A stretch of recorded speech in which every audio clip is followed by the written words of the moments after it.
បុរសម្នាក់នេះដើម្បីហ្វឹកហាត់កម្លាំងដៃរបស់គាត់បានអូសរថយន្តទម្ងន់ជិត3តោនសូម្បីតែការលើកដុំដែកក៏ចាប់ពី200គីឡូក្រាមឡើងដែរព្រោះតែមួយសប្តាហ៍ក្រោយទៀតនឹងដល់ការប្រកួតរត់ចម្ងាយឆ្ងាយដែលគាត់ប្រាថ្នាចង់បាននេះក៏ជាគោលដៅតស៊ូរបស់ពូម៉ាក្នុងមួយជីវិតនេះដែលដោយហ្វឹកហាត់ដ៏លំបាកដូចនរកជិត18ម៉ោងជារៀងរាល់ថ្ងៃព្រោះគាត់ដឹងថាឱកាសនេះពិបាករកណាស់ហើយគាត់នឹងស្ដាប់ឱកាសនេះយ៉ាងណែនដោយប្រឹងប្រែងអស់ពីសមត្ថភាពចំណែកឯគូប្រជែងរបស់គាត់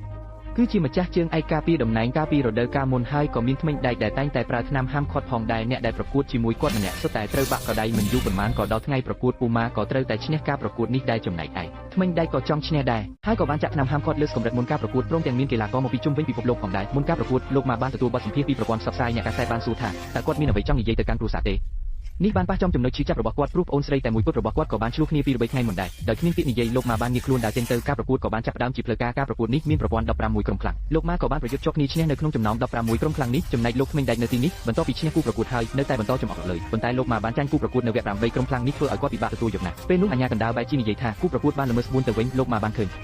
ទេសង្ឃឹមម្ដងទៀតបើគ្មានអ្វីខុសឆ្គងទេគាត់នឹងទទួលបានកៅអីវគ្គ4ក្រុមខ្លាំងដោយជោគជ័យចំណែកលោកក្មេងដែកនៅទីនេះនៅក្នុងការប្រកួតបានបន្តធ្វើឲ្យដៃគូបួដោយចេតនានេះក៏បង្កឲ្យមានការខឹងសម្បារជាទូទៅពីសំណាក់ទស្សនិកជនផងដែរហើយដើម្បីកុំឲ្យគាត់ខ្លាចជាជើងឯកគឺត្រូវតែឲ្យគាត់សងតម្លៃយ៉ាងធ្ងន់ធ្ងរចំណែកម្ចាស់លុយនៅពីក្រោយក្មេងដែកក៏បានរកឃើញមិត្តភក្តិកុមារភាពរបស់ពូម៉ាដោយបានឲ្យគេចាញ់ក្មេងដែកដោយចេតនាក្នុងវគ្គដាច់គ្រាប់ហើយបន្ទាប់ពីបានសម្រេចកិច្ចការនេះពួកគេនឹងឲ្យលុយទៅពួកគេទាំងពីរនាក់ពូម៉ាក៏បានរងរបួសដៃផងដែរនៅពេលដែលគូប្រកួតរបស់គាត់បានប្រព្រឹត្តល្មើសហើយនៅពេលនោះមិត្តភក្តិកុមារភាពរបស់គាត់ក៏បានរកឃើញពូម៉ាហើយសារភាពគ្រប់យ៉ាងទៅគាត់ពូម៉ាបានជាប្រតិមិត្តភក្តិដេកុមារភាពរបស់គាត់ភ្លាមនៅកន្លែងនោះពីព្រោះឱកាសនេះអាចជាឱកាសតែមួយគត់ដែលគាត់មានក្នុងជីវិតនេះនិយាយចប់ពូម៉ាក៏បានដើរចេញពីបន្ទប់សម្រាប់រហូតដល់បានជួបក្មួយប្រុសទាំងពីរនាក់របស់គាត់មិត្តភក្តិកុមារភាពរបស់គាត់ទើបតែយល់ថាការប្រកួតនេះសំខាន់ប៉ុណ្ណាសម្រាប់គាត់ប៉ុន្តែនៅក្នុងការចាប់ឆ្នោតវគ្គពាក់កណ្ដាលផ្ដាច់ព្រាត់ដើម្បីកុំឲ្យពូម៉ាខ្លាចជាជើងឯកគេក៏បានចាប់ឆ្នោតត្រូវពូម៉ាដែលធ្វើឲ្យគាត់ខកចិត្តបានបាត់បង់ឱកាសក្នុងការទល់ជាមួយក្មេងដែកពួកគេទាំងពីរនាក់បានជួបប្រទះនឹងការរបូតដៃចេញពីគ្នាភ្លាមក្នុងការប៉ុនប៉ងលើកដំបូងនៅពេលប្រកួតលើកទី2អាញាកណ្ដាលបានចង់បង្រុំឲ្យពួកគេម្នាក់ក្នុងចំណោមពួកគេគឺជាប្រភេទកម្លាំងរាយម្នាក់ទៀតគឺជាប្រភេទបច្ចេកទេសនេះធ្វើឲ្យពួកគេពិបាកក្នុងការបែងចែកអ្នកឈ្នះចាញ់ភ្លាមប៉ុន្តែភ្លាមនោះបង្រុំត្រូវបានទាញដាច់ដោយកម្លាំងរបស់ពួកគេនេះធ្វើឲ្យអ្នកទស្សនាទាំងអស់ទូការសាទរសូម្បីតែពិធីករក៏មិនធ្លាប់ជួបប្រទះពីមុនមកដែរដើម្បីសង្កត់ឲ្យប្អូនប្រុសល្អរបស់គាត់ម្ចាស់ជើងឯកក៏បានលះបង់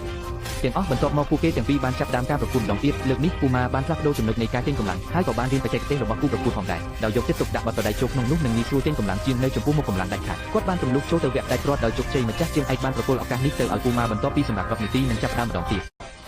តែនៅពេលចាប់ដៃគាត់ត្រូវបានដៃក្មេងរុញចេញភ្លាមហើយការប្រកួតក៏បានចាប់ដើមជាផ្លូវការនៅពេលដែលពូសេះកំពុងប្រឹងប្រកួតអស់ពីកម្លាំងដៃក្មេងក៏បាននឹកឃើញល្បិចចខ្វក់ដោយចេតនាបាក់មេដៃពូសេះលីវ៉ាន់លីដែលស្អប់បំផុតគឺការរបួសដៃប៉ុន្តែគាត់នៅតែខំមកប្រកួតមិនយូរប៉ុន្មានពូសេះក៏បានធ្លាក់ចុះខ្សោយប៉ុន្តែការប្រកួតមិនទាន់ចប់ហេតុអ្វីគាត់អាចបោះបង់បានងាយស្រួលនោះ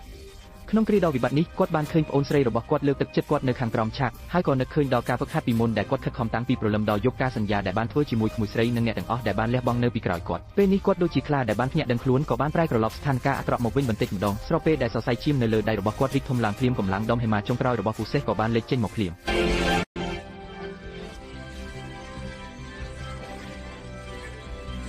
នៅពេលនេះគាត់ទីបំផុតបានលើកពានរង្វាន់ពិភពលោកដែលគាត់ប្រាថ្នាយូរមកហើយក៏បានក្លាយជាកីឡាករ Grand Slam តែមួយគត់នៅក្នុងវ៉ាន់លីឈៀនវ៉ាន់ឡៃសឺកលព្រមជាមួយគ្នានេះគាត់ក៏ទទួលបានការភ្ញាក់ផ្អើលដ៏មានតម្លៃមិនអាចកាត់ថ្លៃបាន